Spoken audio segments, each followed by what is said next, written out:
Después de 4 siglos de dominio religioso católico romano sobre el continente y de una presencia incipiente del testimonio evangélico a través de inmigrantes europeos, de la introducción de la Biblia y algunas tímidas iniciativas misioneras, las iglesias existentes experimentaron un proceso de renovación y avivamiento espiritual de mayor o menor grado, pero a lo largo de todo el siglo XX.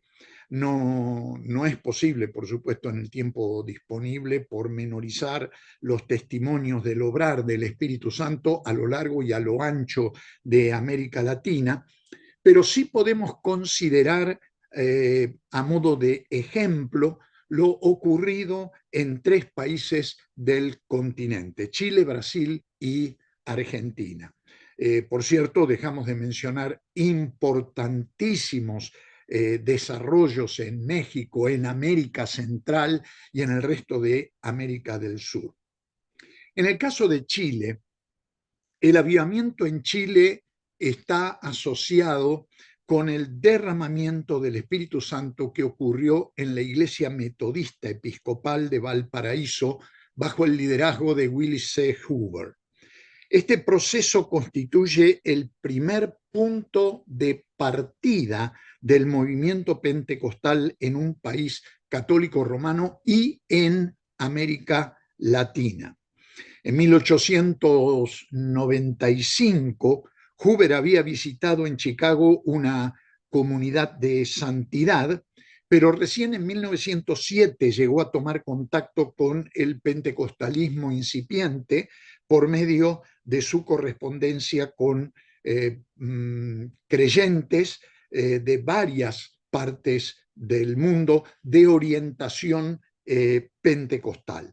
Después de numerosas veladas de oración a partir de 1907, en 1909 Hoover y su grupo experimentaron lo que, según ellos en su expresión manifestaban, el bautismo en el Espíritu Santo. El movimiento pronto se extendió a Santiago, la jerarquía misionera metodista reaccionó y Hoover se vio forzado a retirarse de la iglesia metodista. Fue entonces, allá por 1910, cuando se constituyó la iglesia metodista pentecostal, formada por personas de tendencia pentecostal entre los metodistas chilenos. En aquella fecha esta iglesia contaba con solo 3 congregaciones, pero ya en 1911 tenía por lo menos 10 y para 1929 sumaban 22. Hoover asumió la máxima conducción de estas congregaciones hasta que se produjo un cisma en 1932. En esta ocasión, Manuel Umaña, que representaba los sentimientos nacionalistas chilenos, contrarios al gringo Hoover, asumió el liderazgo de la iglesia en Santiago. Esta congregación continuó funcionando bajo el nombre de Iglesia Metodista Pentecostal.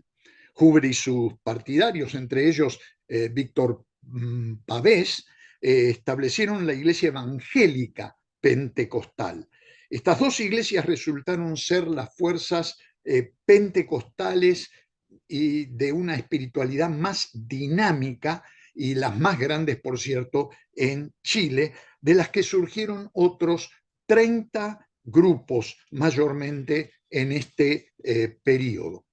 La Iglesia Metodista Pentecostal tardó varios años en alcanzar una membresía de 10.000 personas. No obstante, si bien las estadísticas no son exactas, hay bastante imprecisión acá, A mediados del siglo XX se calculaba que los miembros de la Iglesia Metodista Pentecostal eran por lo menos 200.000 y algunos estudiosos arrojan cifras mucho mayores, 480.000 más o menos. Para comienzos del presente siglo se estimaba que esta iglesia evangélica pentecostal contaba con, perdón, la iglesia metodista pentecostal contaba con una membresía de unas 720.000 personas. Por su lado, la iglesia evangélica pentecostal tenía para mediados del siglo pasado unos 150.000 miembros y además había desarrollado misiones en Argentina, Bolivia, Perú y Uruguay. Hacia el año 2000 se calculaba que esta iglesia contaba con unas 1.680 congregaciones y más de 500.000 de miembros. En 1929, los pentecostales chilenos constituían un tercio del total de la comunidad protestante chilena de alrededor de 62.000 miembros.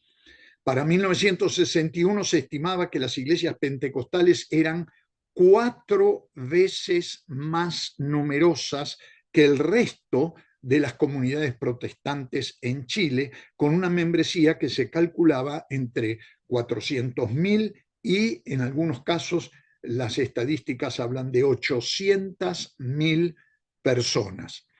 Esto significa que entre 1929 y 1961 la comunidad pentecostal en Chile creció aproximadamente 24 veces. Durante la década de 1990, el pentecostalismo chileno experimentó un crecimiento enorme. Las estadísticas indicaban que había aproximadamente 5.6 millones de feligreses de corte pentecostal en Chile. Ahora, todas estas iglesias, y son un montón, continúan manifestando un marcado perfil evangelizador. Digamos, este perfil evangelizador es la razón del crecimiento y es una marca muy fuerte en el pentecostalismo chileno. La acción del Espíritu Santo a lo largo de más de un siglo de desarrollo del pentecostalismo chileno, de todos modos resulta asombrosa, no solo en términos del crecimiento numérico y la multiplicación de congregaciones, sino también en la nube de testimonios, de señales, prodigios y maravillas o milagros que se han producido aquí. En el caso de Brasil, en Brasil el movimiento pentecostal surgió casi simultáneamente en el seno de comunidades presbiterianas y bautistas. El ítalo-americano Luis Francescón, un fabricante de mosaicos que se había convertido en una iglesia valdense, ayudó a la fundación de la primera iglesia presbiteriana italiana en la ciudad de Chicago, en los Estados Unidos, allá por 1892. Francescón fue bautizado como adulto en 1903 junto con otros 25 presbiterianos y por ello se separó de esta denominación. En 1907 asistió a una reunión dirigida por William H. Durham, en la que junto con su esposa experimentó, según su testimonio personal, el bautismo con el Espíritu Santo y habló en lenguas. Junto con otros estableció la primera iglesia pentecostal italiana en Chicago, conocida como Asamblea Cristiana, en 1907. En 1910, dejando a su esposa y 6 hijos en Estados Unidos, Francescón viajó a Argentina y Brasil, donde estableció congregaciones italianas. En Sao Paulo, Francescón fundó la Congregación Cristiana de Brasil.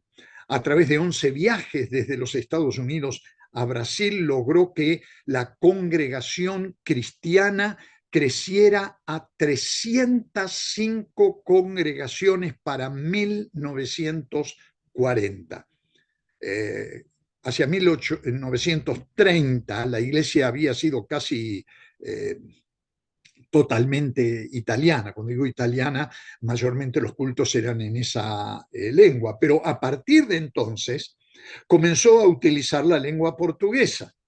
El crecimiento de esta congregación fue impresionante. Durante la década de 1930 alcanzó sus puntos culminantes de crecimiento, aunque todavía ese crecimiento fue mayor después de 1950.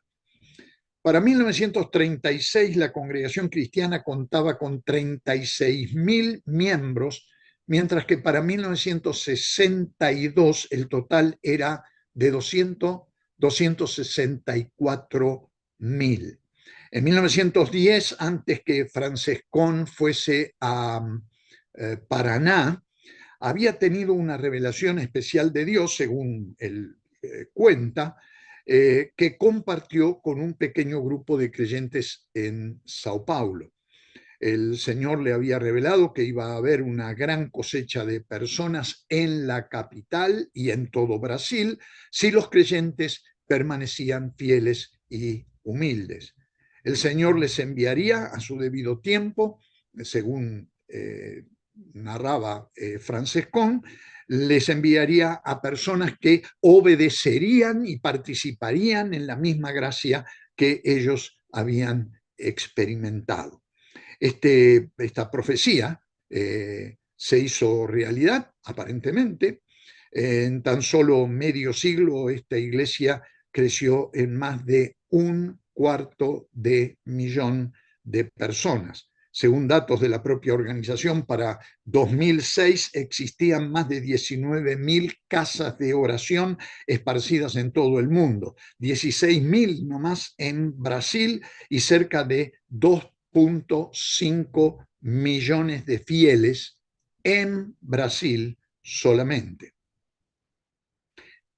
Otro grupo pentecostal importante en Brasil es el de las Asambleas de Dios. Esta denominación comenzó con las labores de dos norteamericanos de origen sueco, Daniel Berg y Adolf Gunnar Wingren.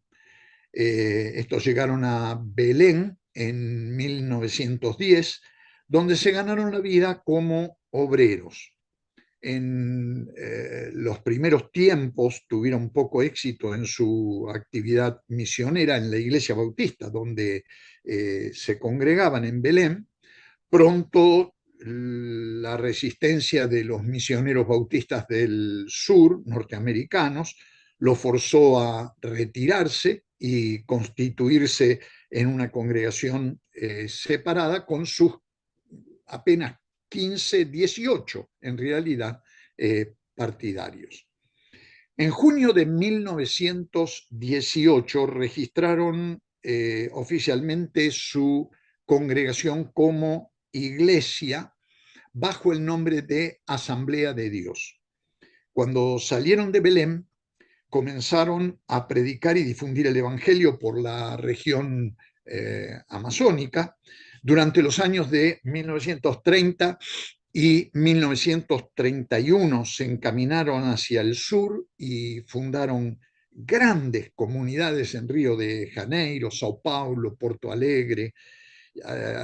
En 1930, cierto número de predicadores de la Iglesia de Cristo de origen evangélico estadounidense se unió a las Asambleas de Dios. Ya desde 1913, estos grupos mandaron misioneros a Portugal, después a Madagascar, incluso a Francia. En el siglo pasado, las Asambleas de Dios constituyeron la iglesia protestante más numerosa del Brasil y de América Latina. No obstante, su crecimiento no fue muy acelerado en los primeros 20 años de vida. En 1930 la membresía de la iglesia totalizaba unas 14.000 personas. En un segundo periodo de crecimiento desde 1930 a 1950, la membresía llegó a 120.000 personas. Durante este periodo surgió un liderazgo nacional mejor preparado y a partir de 1950 el crecimiento fue literalmente explosivo, increíble. Las asambleas de Dios se extendieron ampliamente por el país, se levantaron congregaciones vigorosas y enormes. En los años que van de 1949 a 1962, esta iglesia multiplicó por 5 su membresía. En 1965 contaban con más de 950.000 miembros bautizados. En el año 2001, las iglesias en Brasil, con el nombre de Asambleas de Deus, tenían arriba de 8.500.000 miembros. Una tercera expresión del avivamiento evangelizador brasilero es la Iglesia Brasil para Cristo, fundada por el misionero Manuel de Melo. Este fogoso predicador comenzó como evangelista a fines de la década de 1940 en Pernambuco y Sao Paulo, como predicador y pastor en lo que se llamaba la carpa divina, donde colaboraba con misioneros norteamericanos de la Iglesia del Evangelio Cuadrangular. De Melo congregó a grandes multitudes. Por su estilo de liderazgo muy particular y su popularidad, De Melo se transformó también en una figura controversial. No obstante, su influencia continuó creciendo con los años, especialmente debido a sus programas radiales y sus contactos políticos. Fue precisamente esto de los contactos políticos lo que creó algún tipo de controversia. A partir de 1955 quedó constituido su movimiento con el nombre de Brasil para Cristo y desde entonces su crecimiento ha sido notable.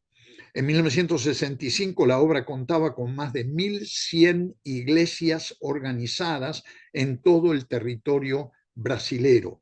Tenía alrededor de 1.600 pastores ordenados y candidatos a la dedicación, ordenación al ministerio y en un proceso de preparación. Y había 87 templos en construcción en diferentes puntos de Brasil. En 1963, De Melo estimaba que Brasil para Cristo tenía 500.000 adherentes y que cada año se daba un incremento promedio de unos 80.000 nuevos miembros. Para la década de 1970, la iglesia alcanzó al 1.000.000 de miembros. No obstante, De Melo dejó el liderazgo de su iglesia en 1986 y falleció en 1990. Bueno, esto creó una crisis que resultó en la pérdida de muchos miembros y la migración de muchos de ellos a iglesias neopentecostales. Hoy, de todos modos, la obra cuenta con 4.000 congregaciones, con unos 127.000 miembros en Brasil y sostienen obra misionera en Paraguay, Bolivia, Perú, Chile, Uruguay, Argentina, Portugal y los Estados Unidos. En las últimas décadas, las iglesias evangélicas multiplicaron en Brasil, multiplicaron sus templos y expandieron su influencia, además de experimentar un notable crecimiento numérico. Los evangélicos casi duplicaron la cantidad de espacios de predicación. Entre 2010 y 2019, el número de nuevos templos prácticamente se duplicó en comparación con la década anterior, pasando de 54.000 a más de 100.000. En 2019 se abrió un promedio de 17 lugares de cultos al día. En 1940, cuando Brasil hizo su primer censo, los evangélicos eran solo el 2.7% de la población. En 2010, este porcentaje ya era de 22.2% y para el año 2022 llegó a superar el 30% de la población. La proyección es que los evangélicos brasileros van a superar a los católicos romanos para 2032, lo que hasta hoy parecía impensable para un país que tuvo una misa en su fundación y donde para el advenimiento de la República el catolicismo era la religión oficial del país, seguido por más del 90% de la población. Y llegamos a Argentina. A lo largo del siglo XX se produjeron varios avivamientos evangelizadores que llamaron poderosamente la atención en un país en el que los evangélicos eran una minoría, la verdad, oprimida y descalificada. Ser evangélico en Argentina era ser un ciudadano de segunda clase. No obstante, hacia mediados del siglo ocurrió un avivamiento que solo puede explicarse como una acción poderosa del Espíritu Santo.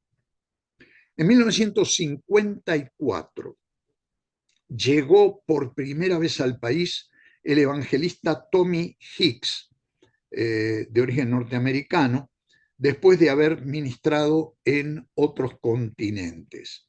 Con muy poco apoyo local, organizó una cruzada de evangelización en 2 grandes estadios de fútbol en la ciudad de Buenos Aires, que se llenaron a desbordar. Las reuniones se prolongaron por 2 meses, todas las noches, 2 meses, y casi 3 millones de personas asistieron. Estoy hablando de asistencia agregada, con unas 300.000 decisiones de fe e innumerables milagros de sanidad de todo tipo. Unos 50.000 ejemplares del Nuevo Testamento y Biblia fueron repartidos y vendidos. Hicks logró lo que ningún líder evangélico argentino había logrado hasta ese momento.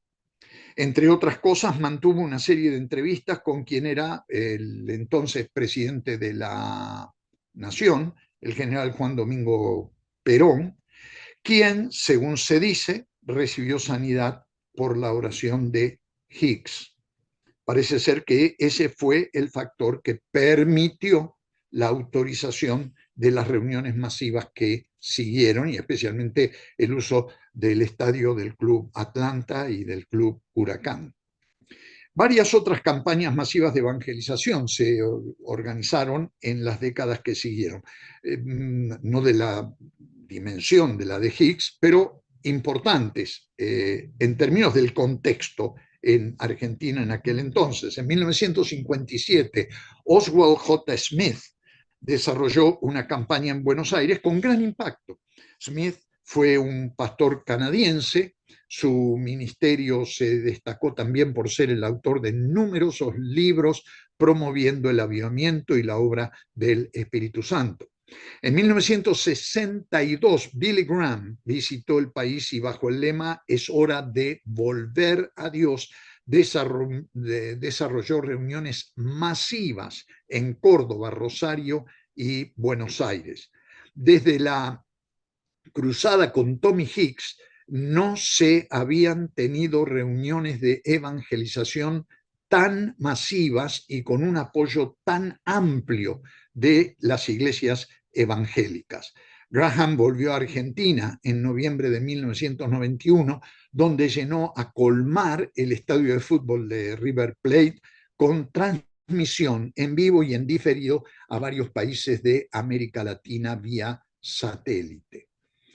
En las dos últimas décadas del siglo XX, Argentina volvió a experimentar un impresionante avivamiento del Espíritu Santo, que llamó la atención por la manifestación plena de los tres componentes apostólicos de la misión cristiana: la proclamación del Evangelio del Reino, la sanación de los enfermos y la liberación de personas demonizadas.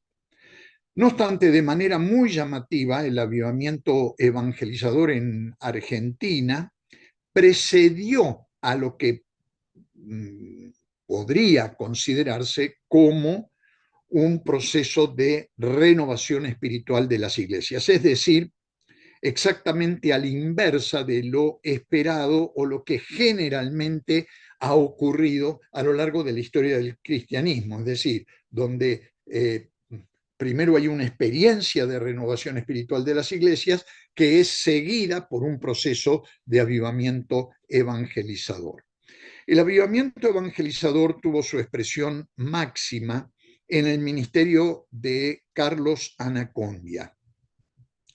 La vida cristiana de este empresario predicador comenzó en 1979 en ocasión de una reunión pentecostal en la que predicaba el evangelista panameño Manuel A. Ruiz.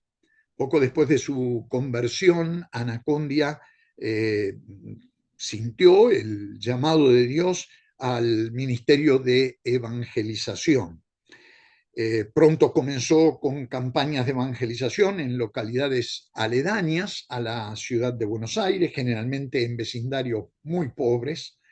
Y en estas reuniones, además de la sanidad y una predicación con un mensaje bíblico sencillo, se puso especial interés también en la liberación de las personas.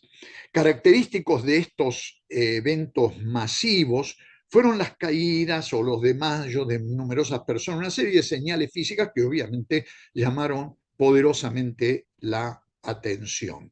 A lo largo de la década de 1980, Anacondia llevó a cabo numerosísimas campañas, casi siempre con reuniones nocturnas diarias a lo largo de todo un mes o 2 meses de manera continuada al aire libre, especialmente durante los años 1984 y 1986 se llevaron a cabo campañas con asistencias hasta entonces nunca vistas en reuniones similares, salvo las de Tommy Hicks a mediados de la década del 50.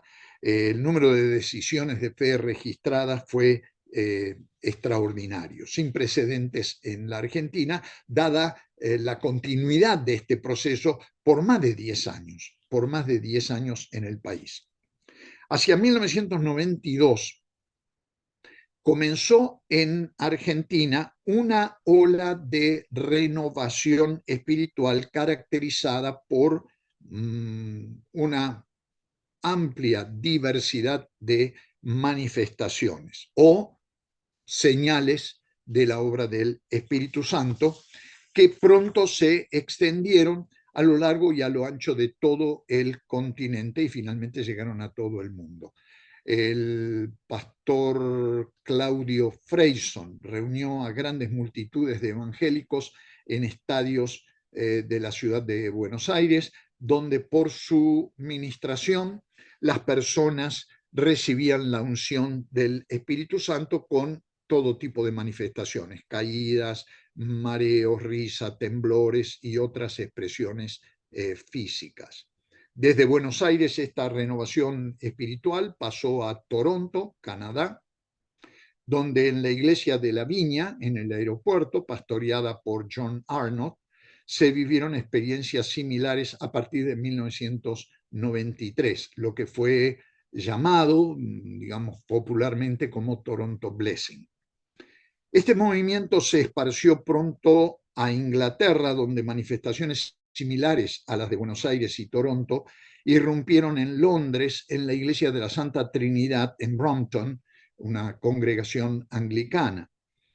Poco después ocurrió un proceso de renovación similar en la iglesia de la Asamblea de Dios de Brownsville, en Pensacola, Florida, bajo el liderazgo del pastor John Kilpatrick y el evangelista Steve Hill. Es interesante señalar que Hill había servido varios años como misionero en Argentina y conoció de primera mano el avivamiento evangelizador bajo el evangelista argentino Carlos Anacondia. En Argentina todo este proceso de renovación espiritual resultó en una evangelización más comprometida y en un notable crecimiento de las iglesias que se vieron involucradas en el mismo. Más notable todavía ha sido un creciente movimiento de oración y de unidad cristiana que es muy, muy fuerte en Argentina, incluso en el día de hoy, a partir de la constitución de consejos pastorales en todas las ciudades más importantes del país y el desarrollo del movimiento o varios movimientos, entre ellos Argentina Oramos por Vos, con reuniones masivas de pastores y líderes cada año, pero hay varias otras expresiones que han surgido o son consecuencias de estas experiencias a las que he hecho referencia.